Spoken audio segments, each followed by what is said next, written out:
I hadn't seen my wife smile like that in months. Not at me, anyway.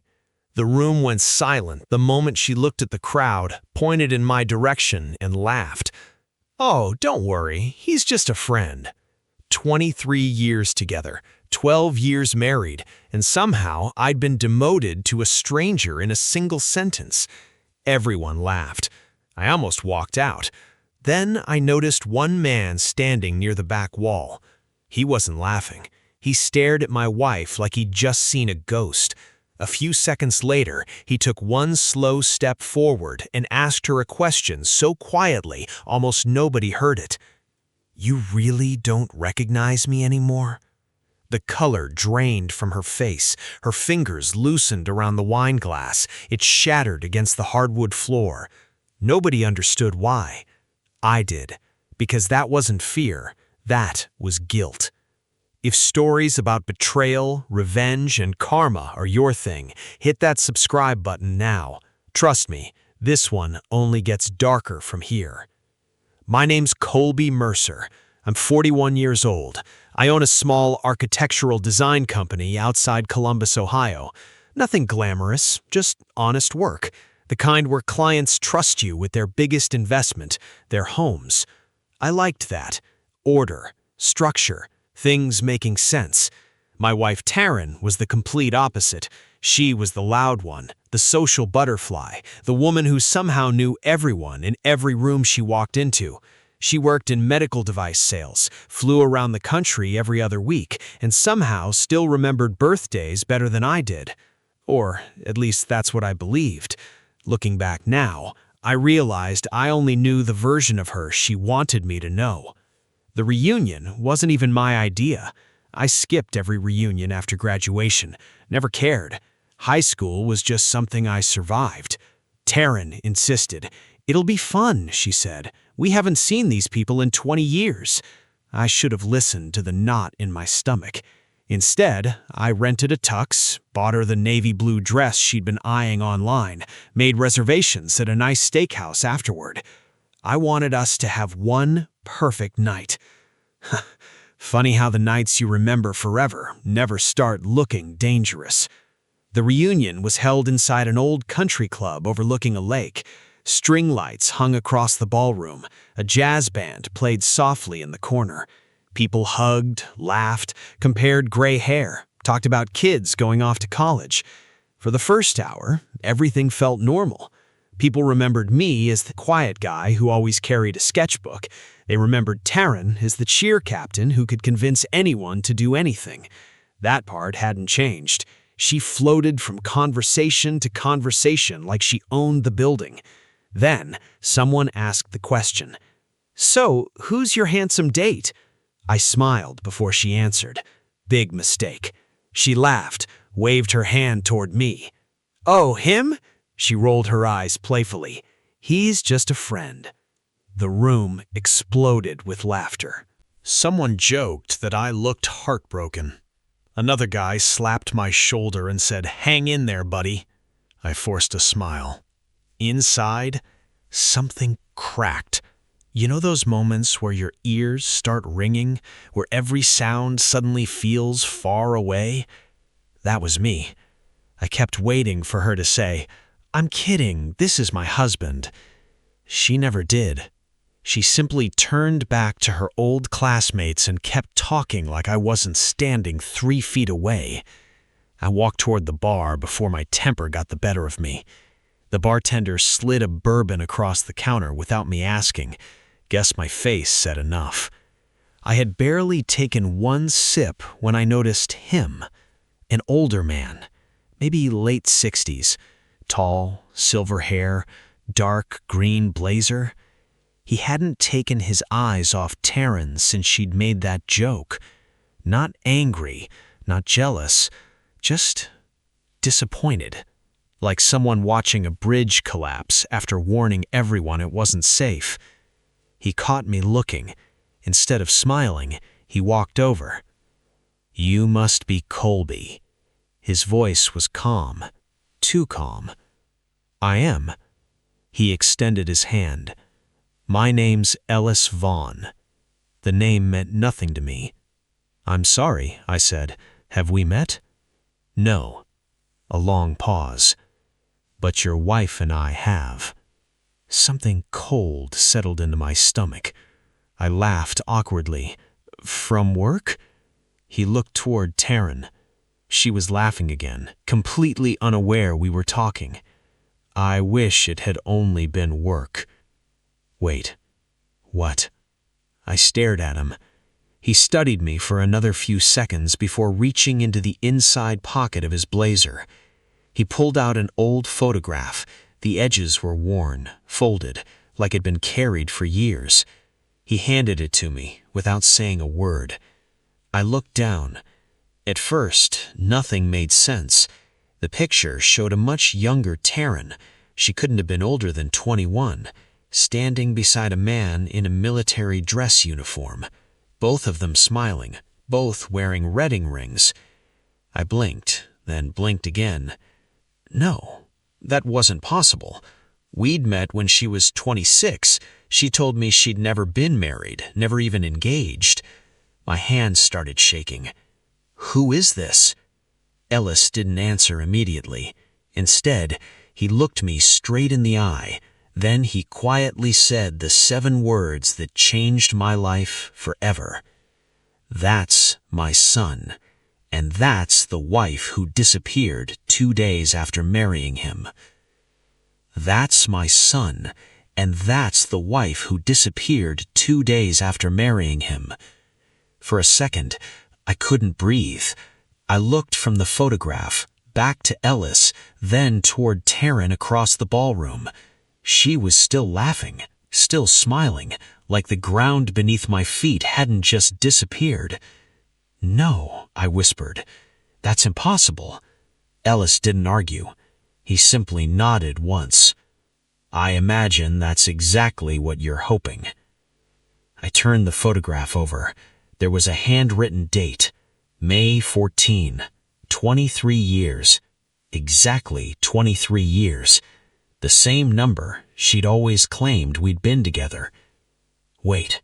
No, that couldn't be right. I did the math again in my head. 23 years ago, she wasn't dating me. She was supposedly finishing college in another state. At least, that's what she'd always told me. "You've got the wrong woman," I said, forcing confidence into my voice. "My wife grew up in Indianapolis." Ellis frowned. "No. She grew up 30 miles from here. My son and Taryn went to high school together. They married 2 weeks after graduation." I shook my head so hard my neck hurt. "No, you're mistaken." He reached into his pocket again. This time, he handed me something smaller, a folded newspaper clipping, old, yellow around the edges. The headline read, "Local bride vanishes after honeymoon." My stomach turned. There she was, the same smile, the same eyes, the same tiny scar beside her left eyebrow she'd always claimed came from falling off a bicycle when she was 10. Only the article told a different story. It said she received that scar during a minor car accident the night before her wedding. Every detail matched, except the life she'd told me. "Oh no," I whispered. Ellis watched my face. I carried those articles for years.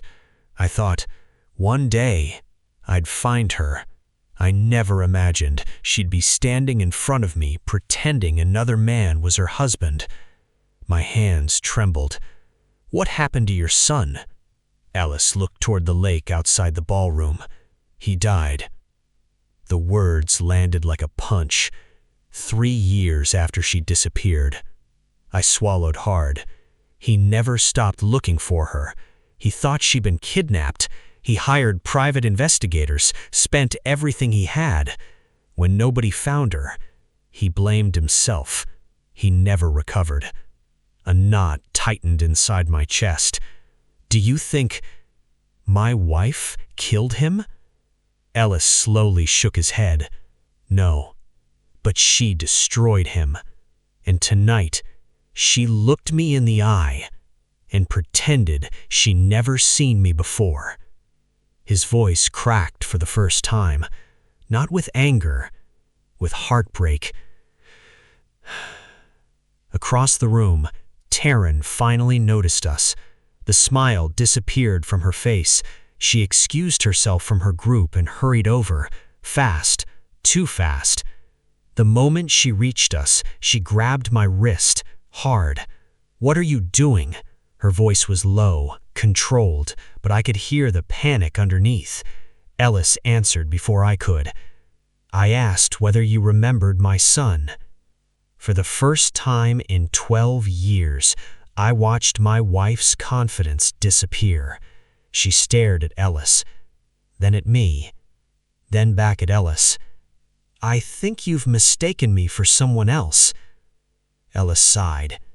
"No, I never forget the woman who buried my boy without attending his funeral." Silence. Absolute silence. People nearby had stopped talking. A couple standing by the dessert table glanced over. The band kept playing, but nobody around us seemed to hear it anymore. Taryn forced a laugh. "This is ridiculous." She turned toward me. "Colby, can we go?" Not let's, not please, just, "Can we go?" I pulled my wrist away. "No." Her eyes widened. "What?" I asked. "Who was he?" She hesitated, then smiled. The same practiced smile she'd used on clients.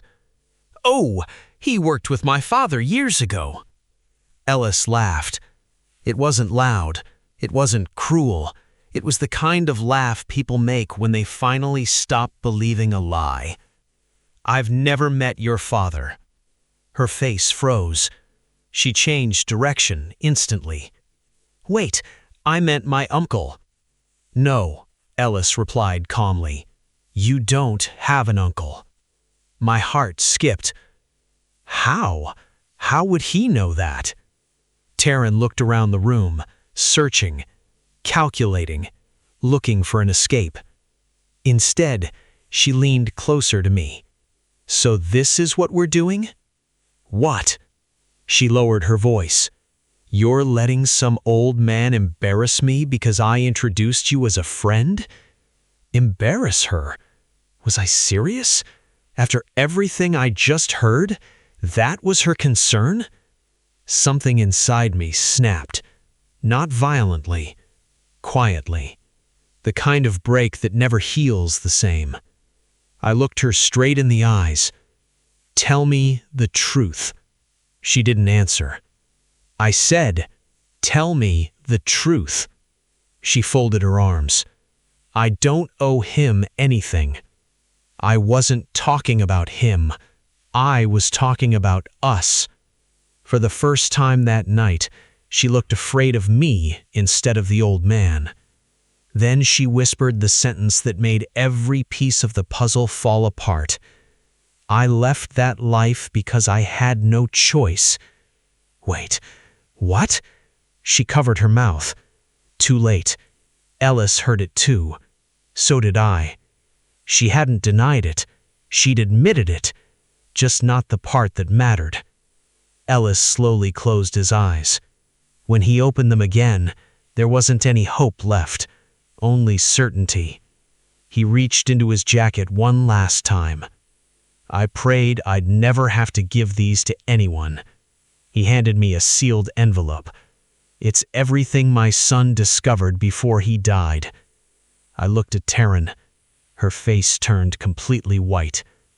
"No," she whispered. "Please don't open that." I looked back at the envelope, then at my wife, then at Ellis. And for the first time in 12 years, I realized the biggest lie in my marriage wasn't that she'd once had another husband. It was that she'd carefully chosen me because I was the one man who would never think to look for the woman she'd used to be. I stood there with the envelope in my hands. It didn't feel heavy, but somehow it weighed more than my entire marriage. Taryn reached for it. "Colby, please." I stepped back. "No."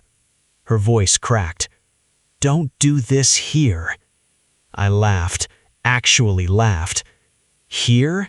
You introduced me as just a friend in front of 200 people, and now you're worried about making a scene?" People had stopped pretending to not watch. The music faded. Even the band sensed something was wrong. Ellis rested a hand on my shoulder. "You don't have to read it now." I looked at him, then at Taryn. "No, I think I do." I opened the envelope. Inside, there was a marriage certificate, her name, his son's name, official, stamped, real. Underneath it, a stack of letters. The first one had never been mailed. It was addressed to Taryn. I unfolded it. "If you're reading this, it means you finally came home." My throat tightened. "Whatever happened wasn't your fault. If someone scared you, we'll fix it together. Just tell me where you are." I couldn't read another word. The man loved her, completely, unconditionally. I looked at Taryn. "You never even answered him?" She stared at the floor. I couldn't or wouldn't. No answer. Ellis quietly spoke. "He wrote one every month. For almost 3 years. He believed she'd come back." My chest hurt. Not because of him, because suddenly I wondered how many lies she'd told me while another man was waiting for his wife. Then I reached the last document, a private investigator report. Most of it was dead ends, until the final page. There, stapled to the report, was a photograph. Me, 24 years old, standing outside a construction site, taken months before I ever met Taryn. Wait, what? I flipped it over. Written on the back, possible financial target, stable career, no known family debt. My blood ran cold. I looked up. "What is this?" Ellis frowned. "I've never seen that page." Taryn closed her eyes. "Oh no." I turned toward her. "You knew who I was before we met?" Silence. "You chose me?" Silence again. "Answer me!" My voice echoed across the ballroom. People jumped. She finally looked up. Tears streamed down her face. "Yes!" The room gasped. "I knew who you were." I couldn't move. What does that mean?" She swallowed hard. "My aunt introduced us. She said you were kind, responsible, the kind of man who'd never ask questions." Every word landed like another punch. So our first date was planned? Yes. Our engagement? Yes. Our marriage? She couldn't answer. She didn't have to. I already knew. Everything had been built on a lie. Anger exploded out of me. I slammed the folder onto a nearby table. Glasses crashed onto the floor. "You used me. I gave you my life.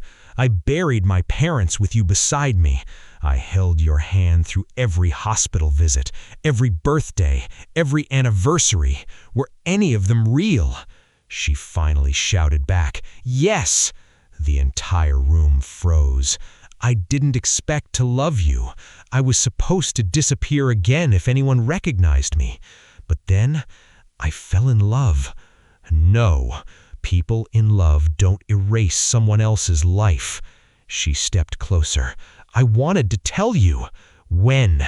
After 10 years? 20? When Ellis died too?" She covered her face. "I was scared." "No," I said quietly. "You were comfortable." That hurt her more than yelling ever could. A slow clap echoed through the ballroom. Everyone turned. The reunion organizer walked toward us, a woman named Denise. She looked furious. "I knew something was wrong the moment you called him just a friend." She looked directly at Taryn. "You've lied to everyone here for 23 years. Then she did something I never expected. She picked up the microphone, tapped it twice. The speakers hummed. "Ladies and gentlemen, I think everyone deserves to know why tonight's reunion just became unforgettable." Taryn rushed forward. "Don't!" Too late. Denise looked around the room. "This man," she pointed at me, "is her husband." The room went silent. "And the gentleman standing beside him," she nodded toward Ellis, "is the father of the husband she abandoned before disappearing without a word." Gasps. People whispered. Several former classmates looked at Taryn in disbelief. One woman burst into tears. Another walked away, shaking her head. The man she'd been flirting with all evening quietly removed his arm from around her shoulders. No one laughed anymore. No one defended her. The mask she'd worn for decades collapsed in less than a minute. She looked at me. "Please, let's go home." Home. Funny word. I looked around the ballroom, then back at her. "I don't know where your home is, but it isn't with me." I slipped my wedding ring off my finger. It landed softly on the table between us. The sound was tiny, yet somehow it was louder than every laugh she'd enjoyed earlier that night. Ellis quietly picked up his son's photograph. He looked at Taryn one last time. "My boy spent 3 years believing he wasn't enough." He paused. "The truth was, he married someone who never deserved him." Then he looked at me. "And neither did you." We walked out together. Neither of us spoke until we reached the parking lot. The cool night air finally let me breathe. A week later, I filed for divorce. Taryn didn't contest it. She signed every paper. She never asked for the house, never asked for alimony. She only sent one handwritten letter. I never opened it. Some endings don't need another explanation. 3 months later, Ellis invited me to visit his son's grave. We stood there in silence. I placed the old letters beside the headstone. "They belonged with him," I said. Ellis nodded. "For the first time, I think they do." Before we left, he handed me a small box. Inside was the wedding ring his son had never taken off. "I don't need this anymore," he said, "but maybe you need the reminder." "What's that?" He smiled sadly. "That love isn't measured by how long someone stays. It's measured by whether they were honest while they were there." I still think about that reunion, not because my marriage ended, because one careless sentence, "He's just a friend," destroyed 23 years of lies. Karma didn't arrive with screaming. It didn't arrive with revenge fantasies. It arrived with one man who refused to forget the truth. And in the end, the woman who spent decades rewriting her past lost the only future she had left. If this story stayed with you, hit that like button. Subscribe for more revenge stories where the truth always catches up, and share this video with someone who believes that lies can stay buried forever. They can't. Eventually, someone who knows the truth walks back into the room.